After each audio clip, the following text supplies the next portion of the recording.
ಈಟಿಗಟ್ಟಿ ಪ್ರೌಢಶಾಲೆಯ ಮುಖ್ಯ ಶಿಕ್ಷಕಿಯಾದ ಶಾಂತಾ ಮೀಸಿ ಅವರನ್ನು ಅಮಾನತು ಮಾಡಿ ಶಾಲಾ ಶಿಕ್ಷಣ ವಿಭಾಗದ ಅಪರ ಆಯುಕ್ತರಾದ ಜಯಶ್ರೀ ಸಿಂತ್ರಿ ಅವರು ಆದೇಶ ಹೊರಡಿಸಿದ್ದಾರೆ.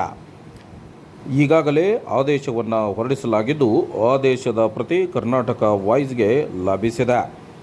ಈ ಆದೇಶದಲ್ಲಿ ಪ್ರಸ್ತಾವನೆಯಲ್ಲಿ ವಿವರಿಸಿದ ಅಂಶಗಳ ಹಿನ್ನೆಲೆಯಲ್ಲಿ ಅಪರಾಧಿತ ನೌಕರರಾದ ಶ್ರೀಮತಿ ಶಾಂತಾ ಮೀಸಿ ಕಂಪ್ಯೂಟರ್ ಅನಾಲಿಸ್ಟ್ ಅವರು ಆಯುಕ್ತರ ಕಚೇರಿ ಶಾಲಾ ಶಿಕ್ಷಣ ವಿಭಾಗದಲ್ಲಿ ಪ್ರಸ್ತುತ ಇದ್ದರು. ತದನಂತರ ಅವರನ್ನು ಈಗಾಗಲೇ ಈಟಿಗಟ್ಟಿ ಪ್ರೌಢಶಾಲೆಗೆ ಮುಖ್ಯ ಶಿಕ್ಷಕಿಯಾಗಿ ಅವರನ್ನು ವರ್ಗಾವಣೆ ಮಾಡಲಾಗಿತ್ತು.